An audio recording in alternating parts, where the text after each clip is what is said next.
बिहार विधानसभा चुनाव का बिगुल बजने के साथ ही राज्य में चुनावी सरगर्मी अपने चरम पर पहुंच गई है। इस बार के चुनाव में एक बार फिर बाहुबलियों की राजनीति चर्चा के केंद्र में है। बिहार की राजनीति का यह वह स्या पक्ष है जहां नेता केवल वादों के दम पर नहीं बल्कि अपनी ताकत, अकूत संपत्ति और खौफ के बल पर चुनाव लड़ते और जीतते हैं। इस चुनाव में भी ऐसे कई उम्मीदवार मैदान में उतरे हैं जिनकी संपत्ति का मूल्य उनके बाहुबल जितना ही सुर्खियों में है। मतदाता उन उम्मीदवारों के हलफनामों में घोषित संपत्ति, उन पर दर्ज आपराधिक मामलों की लंबी फहरिस्त को देखकर यह तय करने की कोशिश कर रहे हैं कि कौन वास्तव में ताकतवर है और कौन कानूनी पचड़ों में उलझा हुआ है। यह सच्चाई है कि बिहार के चुनाव में धन और बाहुबली अक्सर खेल का रुख तय करते हैं। नमस्कार, मैं हूं प्रियांशी और आप देख रहे हैं नव भारत लाइव। दरअसल बिहार की राजनीति में बाहुबलियों का दबदबा कोई नई बात नहीं है। ये ऐसे व्यक्ति हैं जो अपनी ताकत और प्रभाव का इस्तेमाल करके सत्ता तक पहुंचते हैं। इस विधानसभा चुनाव में भी ऐसे अनेक उम्मीदवार मैदान में हैं जिनकी संपत्ति करोड़ों में है और जिन पर हत्या, अपहरण और जबरन वसूली जैसे गंभीर आपराधिक मामले दर्ज है। ये उम्मीदवार मतदाताओं को डरा धमकाकर या पैसे का लालच देकर उनका समर्थन हासिल करते हैं। उनकी वित्तीय घोषणाएं उनकी जमीनी ताकत का एक स्पष्ट अनुमान देती हैं। पटना की मोकामा सीट बाहुबली और संपत्ति के प्रदर्शन का केंद्र बनी हुई है। जनता दल यूनाइटेड जेडीयू के गद्दावर नेता आनंद सिंह इस सीट से चुनाव लड़ रहे हैं। वे अपनी संपत्ति के लिए भी जाने जाते हैं। उन्होंने कुल 37.88 करोड़ रुपए की संपत्ति घोषित की है। उनकी संपत्ति में जमीन, व्यावसायिक संपत्ति और कई लग्जरी गाड़ियां शामिल है। उनकी महंगी गाड़ियों में 2.70 करोड़ रुपए की टोयोटा लैंड क्रूजर एवं फॉर्च्यूनर और एक एक्सयूवी प्रमुख है।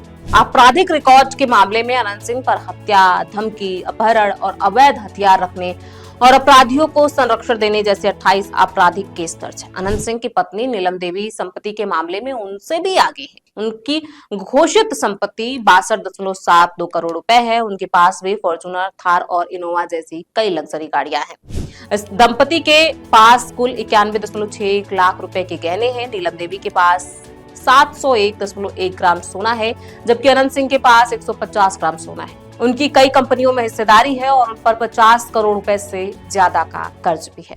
अब बात आरजेडी उम्मीदवार वीणा देवी की करते हैं। मोकामा से ही एक और मजबूत दावेदार राजद उम्मीदवार वीणा देवी है। वे सूरजभान सिंह की पत्नी है। उन्होंने 8.67 करोड़ रुपए की संपत्ति घोषित की है। उनके पास पटना में 6.95 करोड़ रुपए के 2 फ्लैट है, 1.2 किलोग्राम सोना है। सबसे खास बात यह है कि उनका कोई भी आपराधिक इतिहास नहीं है, जो उन्हें इस बाहुबलियों की लड़ाई में एक अलग पहचान देता है।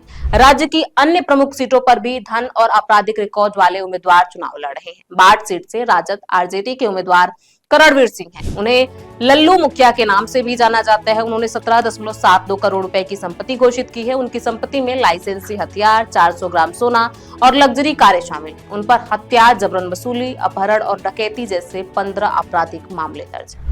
अब बात ब्रह्मपुर और दानापुर सीट की करते हैं। बक्सर जिले के ब्रह्मपुर विधानसभा सीट से लोक जनशक्ति पार्टी रामविलास या लोजपा आर के उम्मीदवार हुलास पांडे ने 12.19 करोड़ रुपए की संपत्ति घोषित की है। उनके पास 2 लाइसेंसी पिस्तौल है और उन पर 2 आपराधिक मामले अदालत में लंबित है। दानापुर से राजद उम्मीदवार रीतलाल राय ने कुल 7.71 करोड़ रुपए की संपत्ति घोषित की है। उनका आपराधिक रिकॉर्ड काफी लंबा है। उन पर हत्या और जबरन वसूली सहित 30 से ज्यादा मामले दर्ज है।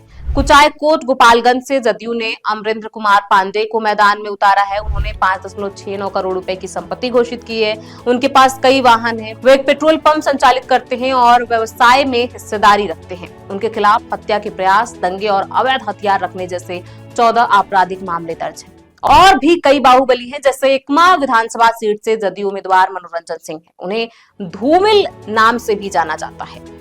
उन्होंने 3.27 करोड़ रुपए की संपत्ति घोषित की है। उन पर कोई आपराधिक मामला नहीं है, लेकिन उनकी पत्नी के गहने उनकी आर्थिक स्थिति को और मजबूत करते हैं। सिवान से मोहम्मद शहाबुद्दीन की विरासत को उनके बेटे ओसामा शहाब आगे बढ़ा रहे हैं। वह राजद के उम्मीदवार है। उनके पास 2.31 करोड़ रुपए की संपत्ति है, जिसमें एक कार, एक बुलेट मोटरसाइकिल और पारिवारिक संपत्ति में हिस्सा शामिल है। उनके नाम पर 5 मामले दर्ज हैं। नबीनगर औरंगाबाद से बाहुबली आनंद मोहन के बेटे चेतन आनंद जदयू के टिकट पर चुनाव लड़ रहे हैं। उनके पास 1.46 करोड़ रुपए की संपत्ति है, लग्जरी वाहन और 2 आपराधिक मामले भी हैं। नवादा जिले की सीटों पर बात करते हैं।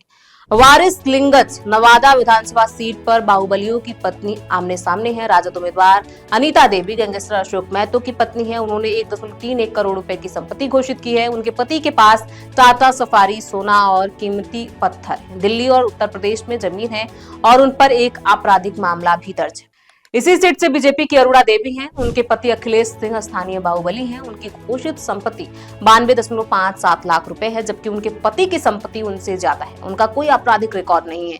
लालगंज विधानसभा सीट वैशाली जिले में है। संपत्ति के मामले में सबसे निचले पायदान पर जेल में बंद बाहुबली मुन्ना शुक्ला की बेटी शिवानी शुक्ला है। लालगंज से राजद की ओर से चुनाव लड़ रही शिवानी ने 21.28 लाख रुपए की संपत्ति घोषित की है। उनके पास ना तो जमीन है और ना ही सोना। धनबल और बाहुबली की सत्ता। आपको बता दें कि यह चुनावी परिदृश्य स्पष्ट रूप से दर्शाता है कि बिहार की राजनीति का ताना बाना धन, बाहुबल और आपराधिक पृष्ठभूमि के इर्द गिर्द बना हुआ है। एक और अनंत सिंह जैसे उम्मीदवार हैं जिनकी कुल संपत्ति पत्नी सहित 100 करोड़ रुपए से ज्यादा है और जिन पर हत्या जैसे संगीन अपराध के आरोप हैं। दूसरी ओर कम संपत्ति वाले लेकिन मजबूत आपराधिक या बाहुबली पारिवारिक पृष्ठभूमि वाले उम्मीदवार भी मैदान में हैं। मतदाता इस चुनाव में उम्मीदवारों के हलफनामों को ध्यान से देख रहे हैं। वह ये जानने की कोशिश कर रहे हैं कि कौन से उम्मीदवार आर्थिक रूप से मजबूत हैं और कौन कानूनी मुश्किलों में फंसे हुए हैं।